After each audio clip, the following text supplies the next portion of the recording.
सभी को good morning. हम लोग पढ़ रहे हैं क्लास 8 से इंग्लिश बुक रेडियन से chapter 11 my first role in life.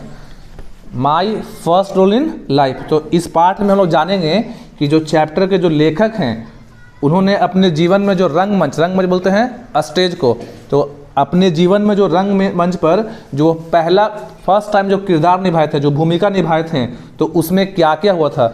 ये कहानी में जो लेखक हैं कहानी के, वो स्टेज पे क्या किए थे, एक नाटक, और उस नाटक में पार्टिसिपेट किए थे। तो फर्स्ट टाइम जब आप नाटक में पार्टिसिपेट कीजिएगा, कोई नाटक में भाग लीजिएगा स्कूल में, तो उसमें कुछ क्या होता है आपसे गलती। मान लीजिए कि आप पहले कभी कोई प्रोग्राम में भाग नहीं लिए हैं और ज़िंदगी में पहली बार कोई प्रोग्राम में भाग लिए, तो उसको जब स्टेज पे नाटक कर रहे थे वो लेखक, तो उनसे क्या क्या गलती हुई। तो यानी कि यह स्टोरी जो है लेखक की नाटक कला पर आधारित है और इस पाठ को हम लोग अच्छे ढंग से पढ़ेंगे। यहाँ जो पिक्चर बना हुआ है, ये बीच में कौन है, श्रवण कुमार, और ये उनके कौन है, पिता, और ये उनकी माता। कोशिश की है समझाने के लिए कि श्रवण कुमार जो हैं उनके माता पिता दोनों क्या थे, अंधे थे, बूढ़े और अंधे थे। तो माता पिता का सेवा कौन करते थे, श्रवण, तो उनको ले गए थे तीर्थ यात्रा पे घुमाने के लिए। तो क्या हुआ इस स्टोरी नाटक में वो हम लोग पढ़ेंगे। तो देखिए चैप्टर का नाम है my first role in life. यहाँ पे रोल का मतलब हो गया भूमिका, क्या हो गया, भूमिका या किरदार। यहाँ पास रोल का मतलब हो जाएगा भूमिका या किरदार। जैसे आप कोई चीज़ का किरदार निभाते हैं, तो my first role in life, मेरा जीवन का पहला किरदार, पहला भूमिका। जो लेखक नाटक कर रहे हैं उसमें उनको किसका किरदार निभाना है, श्रवण कुमार का। चैप्टर को स्टार्ट करने से पहले क्या दिया हुआ है, वार्मर। तो वार्मर में है have you ever acted in a play. देखिए प्ले का मतलब होता है नाटक, एवर मतलब होता है कभी, एक्टेड मतलब अभिनय करना। तो क्या आप लोग कभी अपने स्कूल में या कहीं स्कूल के अलावा ट्यूशन वगैरह में, कोचिंग में, कहीं भी कभी आप लोग नाटक में भाग लिए हैं, या गांव में ही, सब लोग बोलिए। आप लोग पहले कभी नाटक किए हैं, जोर से बोलो। When and where was it? अगर किए थे तो कब और कहाँ, कौन से मौका पे। What role did you play? आपने उस नाटक में किस चीज़ का या किनका भूमिका निभाया था। Share your experience with your classmate. Classmate तो सहपाठी, तो अपना जो एक्सपीरियंस आपका नाटक का है वो अपने दोस्तों के साथ साझा करना है। अब यहाँ से स्टार्ट करते हैं स्टोरी को। I was in class 4 when I gave my first stage performance in my school. देखिए ये किताब कौन से क्लास का है, 8 का, लेकिन लेखक बोलते हैं कि आई वॉज इन क्लास 4, मैं उस समय क्लास 4 में चौथी कक्षा में पढ़ता था। When I gave my first stage, देखिए स्टेज का मतलब हुआ रंगमंच, स्टेज मतलब जो स्टेज होता है, परफॉर्मेंस मतलब प्रदर्शन। तो लेखक उस समय चौथी कक्षा में पढ़ते थे। कौन कक्षा में थे, जब उन्होंने जिंदगी में पहली बार नाटक में हिस्सा लिया। The name of the play was Shravan Kumar, और उस नाटक का जो नाम है, प्ले का मतलब यहाँ पे खेलना नहीं होगा, PLAY, यहाँ पास प्ले का मतलब हुआ नाटक। प्ले मतलब खेलना भी होता है, जैसे बच्चे फील्ड में खेल रहे तो प्ले, लेकिन यहाँ पास प्ले का मतलब क्या हुआ। तो लेखक कौन से क्लास में थे जब पार्टिसिपेट किए थे, 4 क्लास में। The name of the play, और नाटक का नाम क्या था, श्रवण कुमार। जो नाटक वो कर रहे थे स्कूल की तरफ से स्टेज पे, उस नाटक का नाम था Shravan Kumar. And I was playing the character of Shravan Kumar. Character बोलते हैं चरित्र को, पात्र को। तो लेखक जो है उस नाटक में क्या बने थे, मतलब उनका जो रोल था उस नाटक में, वो क्या के रूप में थे, कौन से पात्र थे वो, श्रवण कुमार। जो इस स्टोरी को लिखे हैं, जो इस नाटक को लिखे हैं, तो नाटक में उनको किनका भूमिका दिया गया, the director was a student of class 9। तो लेखक जो है वो कौन क्लास के थे उस समय, 4 में, 4 क्लास। लेखक कौन क्लास में है, और लेखक क्या बने हैं, श्रवण कुमार। और जो नाटक कैसे मूवी बनता है, सिनेमा वगैरह, तो मूवी को कौन बनाता है, डायरेक्टर। तो जो उस नाटक का डायरेक्टर था वो था 9 क्लास का स्टूडेंट्स। डायरेक्टर मतलब निर्देशक, डायरेक्टर का मतलब क्या हुआ। तो उस नाटक का जो मेन डायरेक्टर था वो कौन से क्लास का लड़का था, 9th का, और लेखक कौन से क्लास में थे, 4th में। The spectacles that he wore were enough to impress me with his capability. देखिए स्पेक्टिकल्स का मतलब होता है चश्मा, ठीक है, आपको बाद में बोलेंगे या लिख लीजिएगा। वोर मतलब पहनना, इनफ मतलब पर्याप्त, इम्प्रेस मतलब प्रभावित करना। तो जो 9 क्लास का डायरेक्टर था उस नाटक का, वो क्या पहने हुआ था, चश्मा। और वो चश्मा जो था वो चश्मा पहनने से काफ़ी प्रभावशाली और समझदार लग रहा था। मतलब देखने में लग रहा था वो कि हाँ ये मतलब डायरेक्टर है। जैसे कभी कभी आप किसी के लुक से जज करते हैं कि वो आदमी चश्मा पहना है, अच्छा से ड्रेस पहना है, कपड़ा पहना है, तो पढ़ा लिखा आदमी होगा।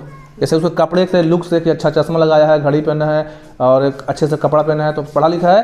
तो नाटक में जो डायरेक्टर थे, 9 क्लास का एक बच्चा क्या बना है? डायरेक्टर। और वो जो चश्मा पहना था वो चश्मा काफ़ी था ये दिखाने के लिए, इम्प्रेस करने के लिए कि वो डायरेक्टर के लायक था। At his command, all of us acting in the play had brought dhoti and sari of our mothers and sisters in order to decorate the stage and give the effect of flowing river। देखिए, at his command, director जो है निर्देश दिया था, जो नाटक के director थे 9 क्लास के बच्चा, वो सबको आदेश दिया था। देखिए, एक्टिंग मतलब होता है अभिनय करना, प्ले मतलब नाटक जान रहे हैं, ब्राउट मतलब लाना, धोती साड़ी जान रहे हैं, और डेकोरेट मतलब सजाने के लिए। तो डायरेक्टर सबको बोला था कि आप लोग को अपने घर से धोती और साड़ी लाना है। तो जो नाटक के पात्र थे, जो नाटक में पार्टिसिपेट कर रहे थे, वो लोग अपने घर से लाए थे धोती और साड़ी। तो पापा का धोती ले आया, कोई मम्मी का साड़ी ले आया। क्या करने के लिए? स्टेज को सजाने के लिए, क्योंकि स्टेज को सजा के वाइट रंग से दिखाना था कि नदी बह रहा है। मतलब इस नाटक में नदी का इस्तेमाल होगा, घड़ा का इस्तेमाल होगा। श्रवण कुमार यहाँ क्या टांगे हुए हैं? घड़ा। ठीक है, तो आगे कहानी में आएगा या नाटक में आएगा। तो सभी बच्चे अपने अपने घर से क्या लाए थे? कोई धोती लाया, कोई साड़ी लाया, कोई घड़ा लाया। और क्या के लिए? स्टेज को, क्योंकि वहाँ पे इफेक्ट, देखिए इफेक्ट मतलब तस्वीर होना या प्रभाव देना।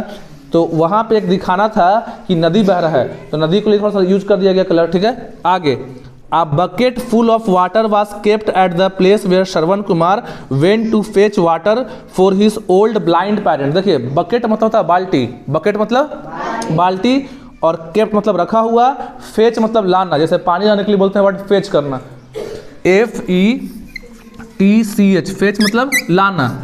खास के बोलते हैं पानी लाने के लिए बोलते हैं फेच। तो a bucket full of water, एक बाल्टी भर के पानी रखा हुआ था। Where Shravan Kumar went to, मतलब नाटक में कहीं स्टेज पे कोना पे क्या रखा था? एक बाल्टी में पानी, क्योंकि नाटक में क्या काम था कि श्रवण कुमार क्या लाने जाएंगे? पानी, घड़ा लेके जाएंगे। ठीक है, तो यहाँ पास बाल्टी में, क्योंकि स्टेज पे नाटक कर रहे हैं, तो बाल्टी में क्या रखा हुआ था? पानी। 2 boys played the role of the blind parents of Shravan Kumar. देखिए, 2 लड़के ही थे। जैसे यहाँ पर जो बनाए हैं, ये श्रवण कुमार की मम्मी हैं, ये श्रवण कुमार के पापा हैं।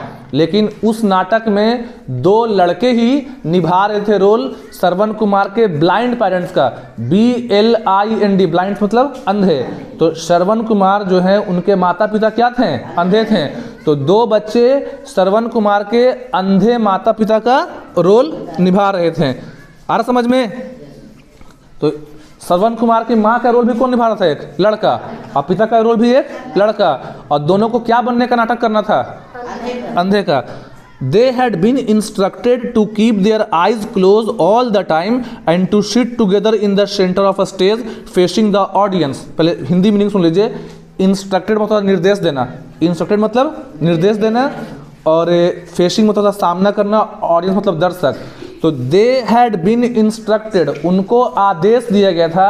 नाटक में उनको डायरेक्टर समझाया था कि आप लोगों को क्या करना है? अपना आंख बंद रखना है। जितना देर नाटक चलेगा उतना देर आंख क्या करना है, और अपना जो चेहरा है वो किसकी तरफ रखना है? ऑडियंस। मान लो कि हम रोल निभा रहे हैं श्रवण कुमार के माता पिता का, तो मेरा चेहरा आपकी तरफ है, स्टूडेंट की तरफ।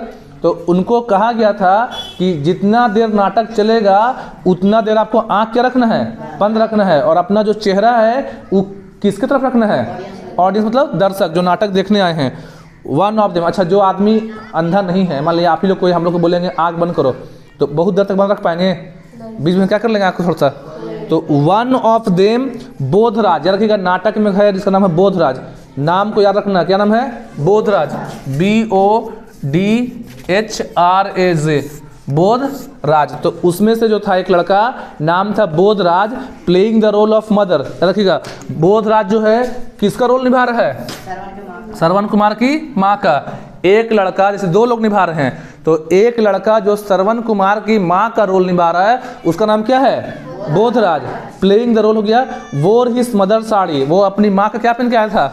साड़ी, द आंचल, आंचल मतलब पल्लू, aanchal of which would slide down many time, और बार बार उसका पल्लू क्या हो रहा है, सर से गिर जा रहा है। क्योंकि जिसको मान लो साड़ी पहनने का आदत नहीं है, कोई लड़की को भी नहीं आदत है, तो साड़ी को संभाल पाएगी, और ये तो लड़का है। तो ये जो है नाटक में अपने श्रवण कुमार की अंधी माँ का रोल निभा रहा है, तो बार बार उसके सिर से पल्लू क्या हो रहा है, साड़ी का गिर जा रहा है।